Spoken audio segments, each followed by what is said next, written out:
the habit that's quietly destroying your confidence. Almost everyone does it. There's a moment that happens quietly in your day, almost invisible. You're about to say something, share an idea, post something online, try something slightly new, and then a small voice appears. Maybe not yet. So you wait, you adjust, you rehearse a little more, and somehow you end up saying nothing. Not because you're incapable, but because something inside you keeps pressing pause. The strange part is, this habit feels responsible, but over time, it slowly weakens something important, your confidence. And the real question isn't why you hesitate once. It's why your brain keeps teaching you to hesitate again tomorrow. Problem deep dive. This habit doesn't look dramatic from the outside. It looks like thinking things through, being careful, waiting for the right moment. But internally, something different is happening. You replay conversations before they even happen. You edit sentences in your mind. You imagine how people might react, not just once, but many times.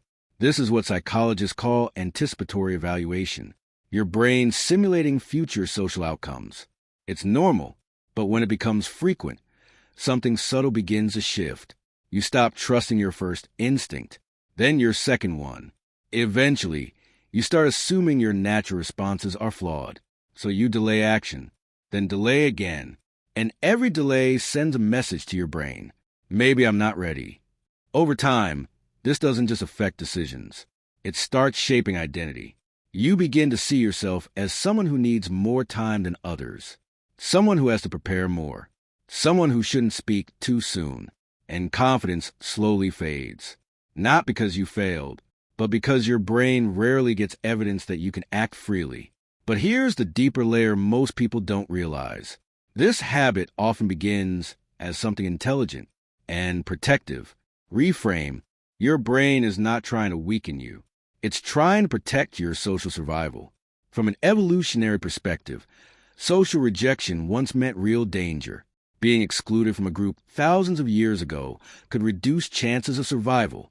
So the brain developed systems to detect social risk early, especially the anterior cingulate cortex and parts of the prefrontal cortex, areas that monitor mistakes and predict outcomes. When you pause before acting, your brain is running a prediction model.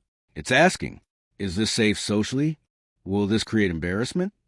Will this change how people see me?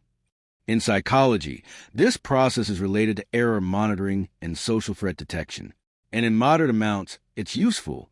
But when the brain becomes too good at predicting problems, it starts filtering out action, not because action is dangerous, but because the brain prefers certainty over growth. So the habit isn't laziness.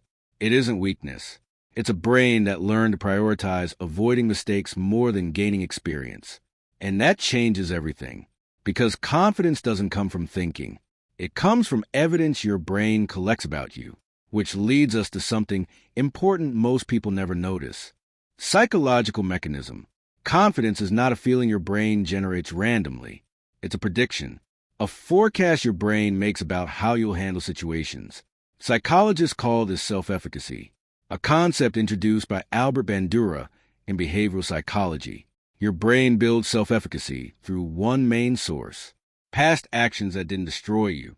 But here's where the quiet habit interferes. When you hesitate repeatedly, you reduce the number of actions your brain can learn from. Think of confidence like a memory library. Every time you act, a new file is stored. I spoke up and survived. I tried something and it was okay. I didn't prepare perfectly, but it worked. But when hesitation becomes a habit, those files don't get created. So your brain looks into the library and sees very little evidence, which leads to a simple but powerful mental model. Confidence grows from exposure, not preparation. Your brain doesn't trust what you think. It trusts what you've done. And this is where another brain system plays a role, the dopamine learning system. Dopamine isn't just about pleasure. It tracks progress and prediction error. When you try something slightly uncertain and survive it, dopamine updates your internal model. This is manageable. But if you rarely enter uncertain situations, the brain never updates. So it keeps assuming the world is risky, and your confidence stays small. Not because you're incapable, but because your brain lacks updated data, which means rebuilding confidence is less about motivation and more about changing how your brain gathers evidence. Practical framework. Let's talk about how to shift this pattern, not with motivation, but with psychology. Matters. Step 1. Reduce the decision window. What to do? Give yourself 10 seconds to act on small decisions. Reply to a message. Share the idea. Speak in the meeting. Why it works in the brain. Long decision windows activate the rumination loop in the default mode network, the brain system responsible for overthinking future outcomes. Short windows interrupt that loop.